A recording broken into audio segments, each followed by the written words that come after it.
Hey, Tom, how's it going in the class? You enjoying it? You know, in the old days, we relied on technology like phone systems and so forth to talk to our students for more than 100 years.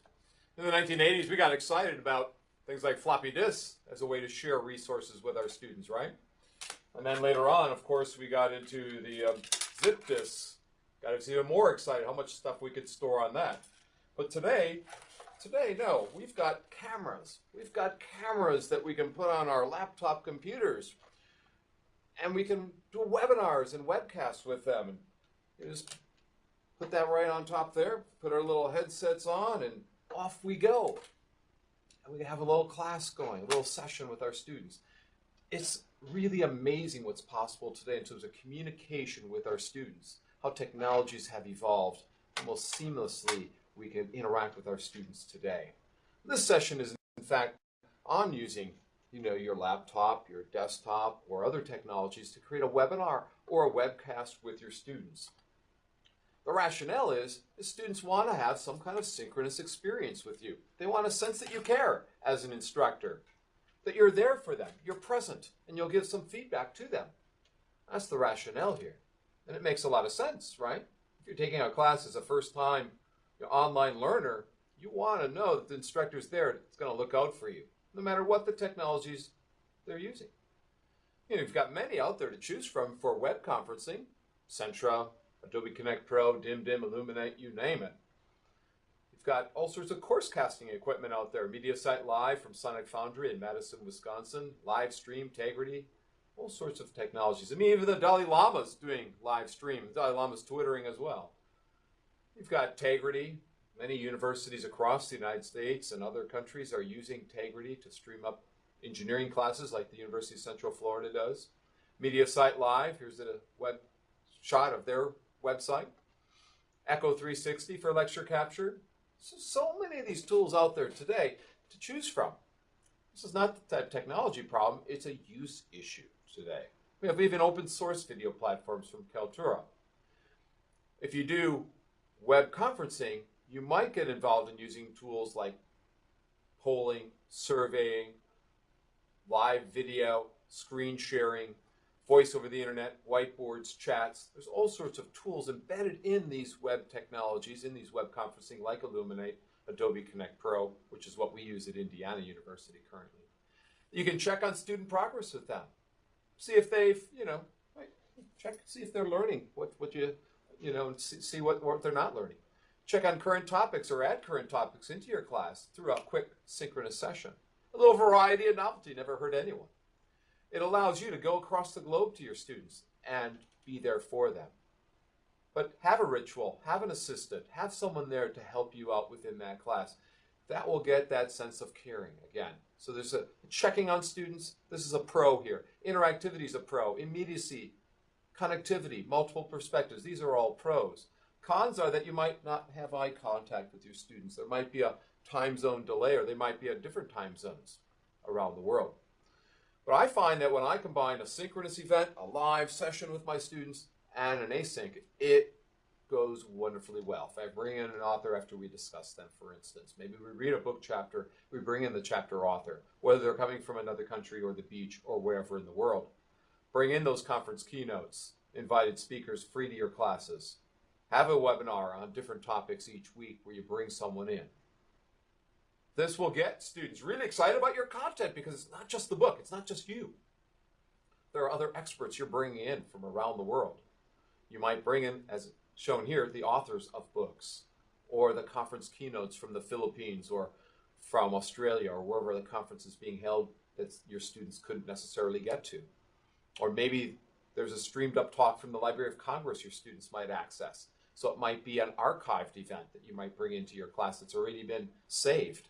There's all sorts of streamed classes from around the world that you can filter through, pick through the best ones to use for your students. So send out your courses, send out your contents, but then think about reusing, as what's being done here at Monterey Institute of Technology in this screenshot here. They're reaching out tens of thousands of new students through web conferencing. MIT does open courseware videos and puts them on the web for anyone to use, watch, share. Many universities have their own portals their own places that you can go to find videos that have been shared. YouTube has university sites in YouTube EDU. Hundreds of universities are taking advantage of that today, where lectures have been posted up online. In fact, most universities today are having strategic planning for webcasting and web conferencing.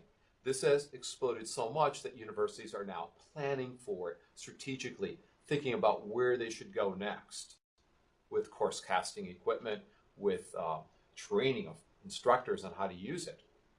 Whether they're doing introductions of their class, whether they're doing live research and showing it up on the web for others to see, or pubcasting, where they put a video behind research that they've published. There's so many ways to use video to share, as we pointed out in another program in this series. Broadcasting surgeries in the medical field. The costs have come down. Technologies have become more familiar for people. Some people, like Salman Khan, have created over 1,000 free video lectures in math, science, business, and other areas that are all free to the world. When you have all this content, you might need browser tools to find it, like MIT has built. Now, some final advice here. Practice. Get there early. Get all the other stuff off your laptop so you're not clogging up space. But practice and make sure your students know why you're doing the web conference. Have a schedule. Have an agenda. Schedule breaks in that agenda.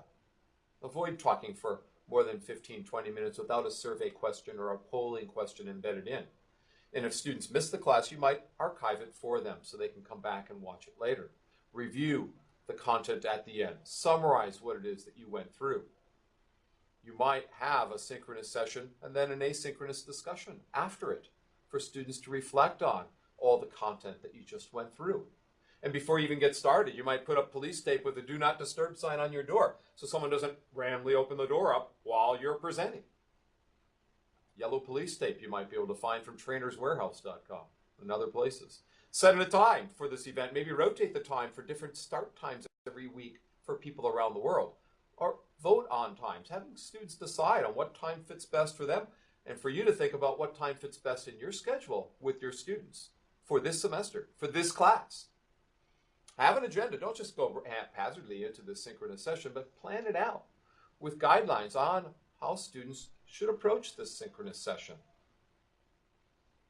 While you have all those plans, you still need to be flexible. You still need to be open to things that come about, that, things happen. Frustration can easily arise from technology downtimes, things that don't go the way you had initially planned for it to go. You can avoid some of that by attending your instructional consulting offices or teaching and learning centers office sessions. There are brown bag lunches. There are workshops. There are symposia that they might have on different topics. You might watch expert videos that have been done by others to get tips from them. Think about when and where you might webcast. Think about webcasting within your classes. We've gone well beyond the days of floppy disks and telephone calls and so forth. We've got so many ways to communicate with our students, and webcasting, webinars, and other video kinds of technologies enable us to provide a synchronous presence with our students. But plan it out. Try it out. Get there early, because undoubtedly something's going to happen, whether it's with the audio, whether with the video, or maybe the start time issues, or maybe you have a huge file that needs to be uploaded. So you need to make sure that you spend enough time on the front end getting that file uploaded so you can use it. Or maybe test out the websites that are there. There's so many opportunities for synchronous to extend your class out. This is definitely an exciting time for all of us to be able to get global perspectives, international experts, as well as get your own course content out for others around the world. Good luck with the synchronous sessions that you might, in fact, be using soon. This is Kurt Baum coming to you from Indiana University Instructional Consulting Office within the School of Education here at IU.